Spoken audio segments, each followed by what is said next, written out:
వినాయకుడు ఎవరు? వినాయకుడు శివుడు మరియు పార్వతీదేవి కుమారుడు. ఆయన జ్ఞానం, విజయం, శుభకార్యాలకు తొలి పూజ పొందే దేవుడు.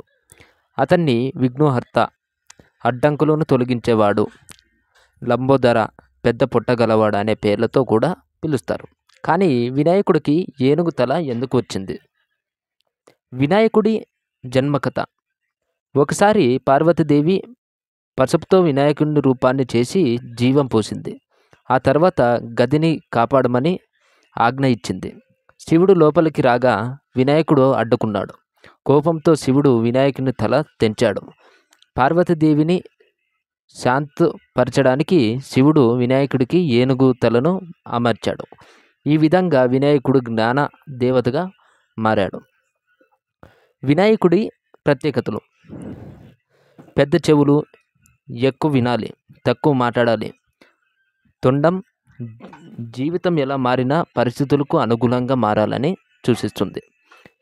ఎలుక వాహనం చిన్నదైనా గొప్పదిగా ఎదగవచ్చు అనే దానిపై చూపిస్తుంది. మోదకం భక్తి, జ్ఞానానికి ప్రతీక. పూజా విధానాలు మరియు ఆచారాలు. వినాయక చవితి అనేది 10 రోజుల పాటు జరుపుకునే పండుగ. ఇందులో పూజలు, మిఠాయిలు మరియు వినాయకుడి విగ్రహాల నిమజ్జనం వైభవంగా నిర్వహిస్తారు. దుర్వ గడ్డిను వినాయకుడికి సమర్పిస్తారు. ఇది పవిత్రతకు, భక్తికి ప్రతీకగా భావిస్తారు మరియు ఇది ఆయనకి ఎంతో ప్రీతికరమని నమ్ముతారు. హిందూ సంప్రదాయాలలో ఏ శుభకార్యం మొదలైనా మొదటగా వినాయకునిచే పూజిస్తారు. ఎందుకంటే ఆయన విఘ్నులను తొలగించి కొత్త ప్రారంభాలకు ఆశీర్వాదం అందిస్తారని నమ్మకం. సంకష్టహర చతుర్థి అనేది ప్రతి పౌర్ణమి తర్వాత వచ్చే 4వ రోజున జరిగే ఉపవాస వ్రతం. ఈరోజు వినాయకుడిని ఆరాధించి ఆయన అనుగ్రహాన్ని కోరుతారు. ప్రసిద్ధ గణేశ ఆలయం. సిద్ధి వినాయక ఆలయం, ముంబై కోరికలు నెరవేర్చే దేవాలయంగా, ఐశ్వర్యాన్ని అందించే కేంద్రంగా నమ్మకం. గణపతి పూలే, మహారాష్ట్ర సముద్రాన్ని ఎదురుగా చూసే స్వయంభూ గణేశుని విగ్రహంతో ప్రసిద్ధి చెందిన ఆలయం. కర్పగ వినాయక ఆలయం, తమిళనాడు పురాతన రాతి గుహ దేవాలయాల్లో ఒకటి. ఇక్కడ వినాయకుడు కుడివైపు తిరిగిన సుండతో పూజించబడతాడు.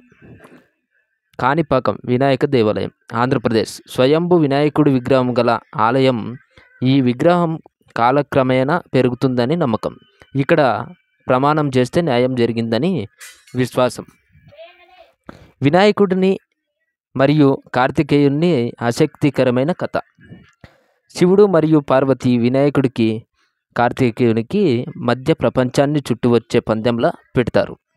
కార్తికేయుడు మయూరంపై పరిగెత్తగా వినాయకుడు తల్లిదండ్రులను 3 సార్లు చుట్టి మీరు నా ప్రపంచం అన్నాడు. శివుడు వినాయకుడిని విజేతగా ప్రకటించాడు. ఈ వీడియో నచ్చితే లైక్ చేయండి, షేర్ చేయండి. మరిన్ని వీడియోల కోసం మన ఛానల్ని సబ్స్క్రైబ్ చేయండి. Thanks for watching friends.